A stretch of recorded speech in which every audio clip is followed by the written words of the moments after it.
राज्यसभा सांसद एवं बीजेपी के वरिष्ठ नेता डॉक्टर सतीश पुनिया आज जोधपुर पहुंचे हैं, जहां पर उन्होंने सर्किट हाउस में आमजन और कार्यकर्ताओं से मुलाकात की है। पत्रकारों से बातचीत में उन्होंने राज्यसभा भेजे जाने पर पार्टी नेतृत्व का आभार जताते हुए इसे लाखों कार्यकर्ताओं का सम्मान बताया है। डॉक्टर पुनिया ने ऊंट संरक्षण को राजस्थान की संस्कृति और अर्थव्यवस्था से जुड़ा महत्वपूर्ण विषय बताते हुए इसके संरक्षण पर जोर दिया है। उन्होंने बालोतरा रिफाइनरी को लेकर भी कांग्रेस पर निशाना साधते हुए कहा है कि परियोजना को धरातल पर लाने का काम बीजेपी सरकार ने किया।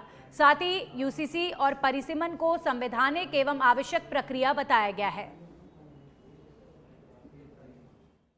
यही भारतीय जनता पार्टी की खूबी है कि काम के लिए कार्यकर्ता और कार्यकर्ता के लिए काम। तो जिस कार्यकर्ता की जैसी योग्यता क्षमता होती है, समय आने पर पार्टी निश्चित रूप से उनको उसी तरीके से भूमिका देती है। मैंने एक सामान्य कार्यकर्ता की तरह जीवन शुरू किया था। काम मेरा वही था, बस टाइटल बदलते चले गए। तो कार्यकर्ताओं के बीच में काम करना, पार्टी के विचार का प्रसार करना और जो भूमिका पार्टी जहां दे देश में, उसको ठीक तरीके से निभाना।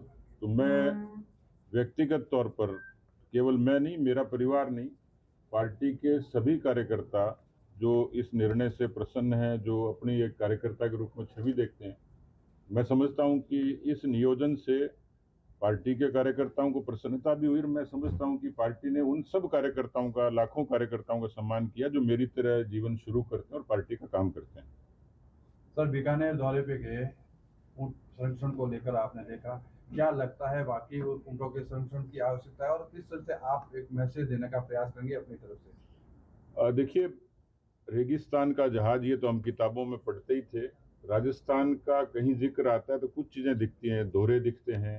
राजस्थान का कोई लोगो बनाता है तो उसमें हवा महल की तस्वीर दिखाई जाती है, किसी किले की तस्वीर दिखाई जाती है, कहीं सजी धजी हमारे महिला और पुरुष अपने लोकल पारंपरिक वेशभूषा में दिखाई देते हैं, कहीं गांव का कोई दृश्य दिखाई देता है। उसमें राजस्थान का कोई लोगो बनता है तो उसमें ऊंट जरूर दिखता है। इसका मतलब ऊंट की